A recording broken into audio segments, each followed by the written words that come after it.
menjelaskan tentang hukum orang yang mengaku beragama Islam, orang yang menisbatkan dirinya beragama Islam dengan mengucapkan 2 kalimat syahadat, namun meyakini atau mengucapkan atau melakukan sesuatu yang merusak kandungan makna 2 kalimat syahadat.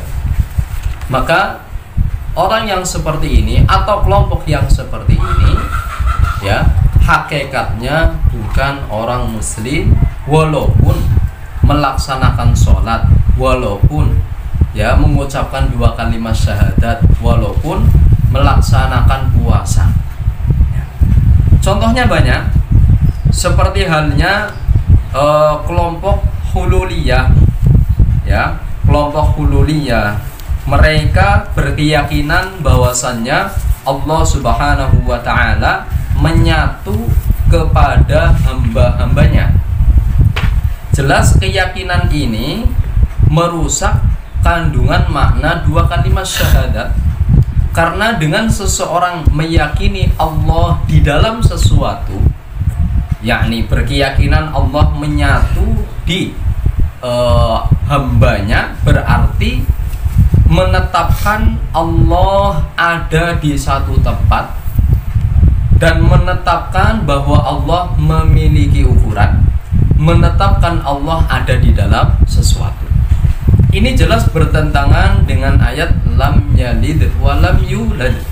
Maka walaupun orang yang ya meyakini Allah menyatu, ya, mereka mengucapkan 2 kalimat syahadat, melaksanakan sholat, puasa, haji, bahkan ibadah-ibadah yang lainnya, ya, namun karena memiliki keyakinan demikian, ya, sesungguhnya orang tersebut bukan orang muslim. Secara hakikatnya bukan orang muslim. Kalau melaksanakan sholat suratan, secara bentuk saja dikatakan sholat, tapi hakikatnya karena dia tidak mengenal Allah Subhanahu wa Ta'ala, maka tidak diterima sholatnya. Bentuknya saja suratan ala sholat, ya. Karena apa? Karena merusak 2 kandungan makna kalimat syahadat. Contoh yang lain seperti ahli wahdatil mutlaqah, ya. Ahli wahdatil mutlaqah berkeyakinan bahwasannya Allah Ta'ala menyatu dengan alam semesta ini. Mereka merumpamakan penyatuan Allah dengan alam semesta ini bagaikan air yang tercampur dengan salju. Ini jelas keyakinan yang bertentangan dengan yang diajarkan oleh Rasulullah kepada sahabatnya, generasi penerus dan setelahnya, ya, dan jelas mendustakan firman Allah Ta'ala, lam yalid wa lam yulad laisa kamitslihi syai' fala tadribu lillahil amsal. Dan juga telah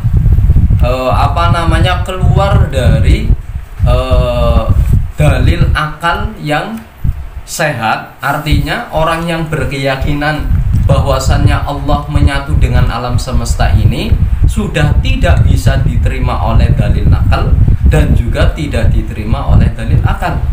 Karena jika dikatakan Allah menyatu, sebagaimana yang tadi sudah disebutkan, berarti Allah memiliki batasan ukuran tertentu, pastinya kan demikian. Apabila Allah menyatu berarti memiliki batasan ukuran tertentu, berarti nanti Allah juga membutuhkan yang mentertentukan, ya, batasan tersebut. Nah, dan ini namanya apa? Namanya membutuhkan kepada yang lain, dan yang membutuhkan tidak layak untuk dijadikan Tuhan. Ini konsekuensi orang yang mengatakan bahwasannya Allah menyatu dengan alam semesta. Dan biasanya akidah hululiyah, akidah wahdatil wujud ini biasanya disisipi tentang masalah ajaran akidah tasawuf. Makanya para ulama-ulama sufi al-haqqah, sufi sejati seperti Syekh Junaid al-Baghdadi, Al-Imam al-Ghazali, kemudian kemudian Risalah Al-Qushairiyah, ya kan? Banyak. Kenapa mereka itu mengarang kitab tentang masalah ajaran tasawuf? Ya, pada dasarnya tasawuf itu tidak terlepas dengan syariat, dan ahli sufi yang sejati pasti tidak menyimpang dengan syariat, karena mereka juga akidahnya adalah ahlu sunnah wal jamaah. Jadi kalau ada orang yang mengaku dirinya ahli sufi, ya, tetapi dalam segi akidahnya hulul atau wahdatul wujud, jelas ini sudah di luar dari syariat, sudah bertentangan dengan syarak, yang jelasnya itu bukan ajaran yang dibenarkan. Justru akidah hulul dan akidah wahdatul wujud, para ulama-ulama terdahulu sudah membantahnya. Ya, biasanya di tentang masalah ajaran tasawuf, ya, mereka Al-Imam Syekh Junaid Al-Baghdadi, terus Al-Qushairi di dalam kitab Risalah Al-Qushairiyah, kemudian Al-Imam Ghazali, mereka mengarang kitab dengan tujuan apa? Dengan tujuan untuk membedakan mana sufi yang sejati dan mana sufi yang gadungan. Dan mereka menjelaskan bahwasannya para sufi, suri toladannya adalah kan para nabi, suri toladannya adalah para sahabat, ya. Dan mereka para nabi dan para sahabat, jelasnya akidah yang mereka ajarkan adalah bukan akidah hulul dan bukan akidah wahdatul wujud. Contoh bantahan Asy-Syaikh Junaid Al-Baghdadi, kita tahu beliau ini sebagai Sayyidus Sufiyah fi zamanihi, sebagai pemimpin sufi pada zamannya, menjadi rujukan untuk generasi setelahnya. Ketika berkaitan dengan ilmu tasawuf, berarti kita rujuknya kepada beliau. Nah, beliau itu membantah seorang laki-laki yang namanya Al-Hallaj. Kita tahu Al-Hallaj ini orang yang disesatkan oleh Allah Ta'ala dan menyesatkan. Nah, Al-Hallaj ini belajar sihir di India. Jadi belajar sihir di India dengan bertujuan agar setiap ucapannya itu diterima. Karena orang itu kan heran dan mudah menerima ketika melakukan sesuatu yang tidak bisa dilakukan oleh orang lain, sesuatu yang aneh. Jadi hanya ingin supaya ucapannya diterima, ingin menghancurkan agama Islam. Al-Hallaj ini belajar sihir di India, dikira karomah. Ya, makanya nggak usah heran sama sesuatu yang aneh-aneh. Ya, nggak usah heran sama orang yang kebal, nggak usah heran. Nggak usah heran sama orang yang bisa jalan di atas air. Nggak usah heran sama orang yang bisa terbang. Pesawat juga bisa terbang. Ya, kapal, ya orang gede nemen, kayak orang kelem. Ya, nggak usah heran. Makanya Al-Imam Abu Hasan Al-Asy'ari nggak usah takjub, nggak usah bilang ajib, nggak usah. Namun apabila perkataannya sesuai dengan syarak, kita ambil. Kalau tidak, kita jauhkan. Karena bisa jadi sesuatu yang aneh itu sihir, ya kan? Sesuatu yang aneh, sesuatu yang tidak biasa orang bisa melakukan, ya, bisa jadi itu termasuk dari sihir. Makanya apa? Yang menjadi tolak ukur bukan seseorang itu bisa melakukan yang aneh terus kemudian dikatakan benar, tidak. Nah, Al-Hallaj ini belajar sihir di India, kemudian setelah belajar sihir di India, dia kan mengaku sebagai Tuhan, mengaku dirinya itu sebagai Tuhan, dalam artian mengatakan Allah menyatu dengan dirinya.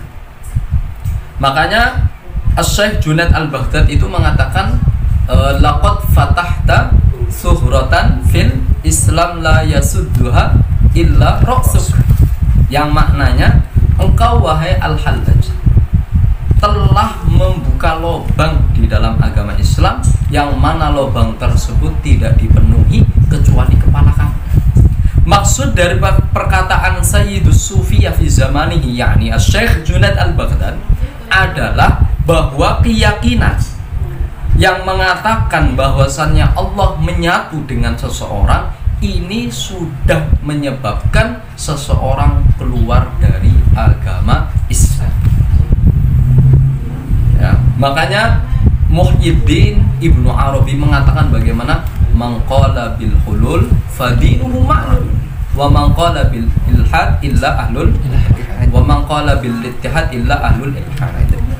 Ya, man qala bil hulul fadinuhu ma'lul. Jadi seseorang yang mengatakan ya bahwasanya Allah menyatu, maka agamanya rusak. Maksud dari perkataan Muhyiddin Ibnu Arabi adalah orang yang berkeyakinan Allah menyatu, ya baik meyakini bahwasanya Allah menyatu dengan per orang atau meyakini Allah menyatu dengan alam, ya keyakinan ini menyebabkan seseorang sudah keluar dari agama Islam. Nauzubillah. Dan dari makalah ini juga kita bisa mengambil kesimpulan bahwa Muhyiddin Ibnu Arabi dibersihkan dari akidah hulul, karena sebagian orang itu menisbatkan akidah hulul kepada Muhyiddin Ibnu Arabi. Nah, dari makalah ini bisa disimpulkan, difahami bahwa Muhyiddin Ibnu Arabi itu tidak berkeyakinan akidah hulul sebagaimana yang dianggap oleh sebagian orang. Nah, terus kemudian ada kelompok namanya Al-Ismailiyah. Ya, kelompok Al-Ismailiyah, ya, mereka mengaku beragama Islam, mengucapkan 2 kalimat syahadat, ya, tapi mereka berkeyakinan, ya, bahwasannya sesuatu yang diwahyukan Allah kepada nabinya, mereka mengingkarinya. Mereka mengingkari kewajiban sholat, mengingkari kewajiban zakat, dan yang lainnya. Ini jelas orang yang mengingkari yang dibawa oleh Nabi, walaupun mengucapkan 2 kalimat syahadat, maka syahadatnya tertolak, tidak diterima, karena dia tidak mengimani, karena mengingkari sesuatu yang harus dibenarkan dan yang harus diimani. Apa? Kewajiban sholat, kewajiban zakat, kan wajib kita membenarkan bahwa yang dibawa oleh Nabi menyampaikan kewajiban sholat, ya kita wajib membenarkan dan wajib mengimaninya.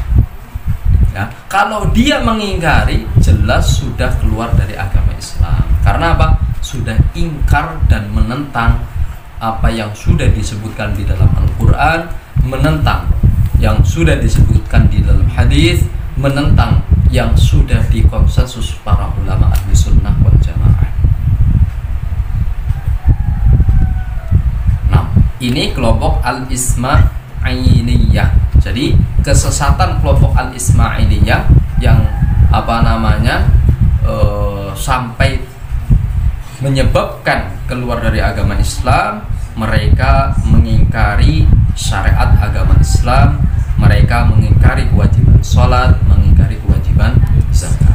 Alhamdulillah. Jadi walaupun mengucapkan 2 kalimat syahadat, walaupun melakukan yang ibadah yang lainnya, ya, karena dia mengingkari, ya, sesuatu yang wajib dibenarkan, maka Islamnya tertolak. Artinya bukan orang Islam. Alhamdulillah. Kemudian contoh lagi, kelompok Al-Qadianiyah. Ya, kelompok Al-Qadianiyah ini hum yang tasibuna ilal Islam. Mereka pun menisbatkan dirinya, menisbatkan beragama Islam dengan mengucapkan 2 kalimat syahadat. Namun mereka persis dengan keyakinannya kelompok Al-Ismailiyah. Apa? Mengingkari hukum-hukum syariat ajaran agama Islam dan menganggap bahwasannya tidak ada nabi yang terakhir. Jadi mereka kelompok Al-Qadianiyah mengingkari kenabian Nabi Muhammad sebagai nabi yang terakhir. Ya, jelas di dalam hadis disebutkan wa khutima biyan nabiyun, ya, bahwasanya Nabi Muhammad adalah nabi yang terakhir. Ya, maka orang yang mengingkari, ya, kenabian Nabi Muhammad sebagai nabi yang terakhir, berarti dia telah juga mengingkari, ya, apa yang diwahyukan Allah kepada nabinya. Karena orang yang mengingkari kepada Nabi Muhammad berarti juga dia mengingkari kepada Allah Ta'ala. Jangan diadukan. Kalau orang yang mengingkari Nabi Muhammad berarti belum tentu mengingkari kepada Allah. Ini salah. Orang yang mengingkari Nabi Muhammad berarti juga dia mengingkari kepada Allah Ta'ala. Karena Nabi Muhammad adalah utusannya Allah. Apapun yang Rasulullah sampaikan bukan dari pendirian sendiri, bukan dari pemahaman sendiri, tapi wahyu dari Allah Subhanahu wa Ta'ala. Makanya apa yang disampaikan Nabi diingkari berarti juga mengingkari mengingkari kepada Allah Ta'ala. Artinya orang yang berkeyakinan bahwasannya Nabi Muhammad bukan Nabi yang terakhir, maka orang tersebut keluar dari agama Islam karena telah mengingkari di dalam hadis, mengingkari yang di dalam Al-Quran, dan juga mengingkari ijma' para ulama. Nah, terus kemudian contoh kelompok lagi, kelompok al-mujassimah wal musyabbihat. Ya, sering saya ulang-ulang istilah ini perlu kita sampaikan. Ada istilah mujassim, ada istilah mujassimah, sama saja, cuma kalau mujassim ya ini diperuntukkan per orang. Jadi kalau ada orang yang menyerupakan Allah dengan makhluknya namanya mujassim. Kalau kelompok ya, kalau kita mau mengkelompokkan, artinya mau dengan bahasa ada kelompok yang berkeyakinan bahwa Allah serupa dengan makhluknya, maka disebut dengan mujassimah ya, atau musyabbiha. Nah, kelompok mujassimah mereka pun mengucapkan 2 kalimat syahadat, mereka pun melaksanakan sholat, zakat, puasa ya, mereka menisbatkan dirinya beragama Islam. Namun mujassim atau mujassimah mereka berkeyakinan bahwasanya Allah adalah benda yang sangat besar, nggak usah dibayangkan, pokoknya benda yang sangat besar yang ada di atas arsy. Nah, jelas ini keyakinan yang menentang kandungan makna 2 kalimat syahadat. Karena apabila dikatakan Allah bertempat, berarti Allah membutuhkan tempat, berarti Allah memiliki ukuran. Apakah ukurannya sama dengan arsy, apakah lebih besar, apa lebih kecil? Dan pasti yang namanya bertempat, duduk, memiliki al-asfal wal a'la. Apa istilahnya? Pantat. Na'udzubillah, masa menetapkan Allah Subhanahu wa Ta'ala dengan demikian? Ini kan bukan memuji, malah justru mencaci maki. Orang yang menetapkan Allah di atas adalah orang yang mencaci maki, bukan memuji. Karena yang menjadi tolak ukur kemuliaan bukan di atas. Contoh, kiai kita di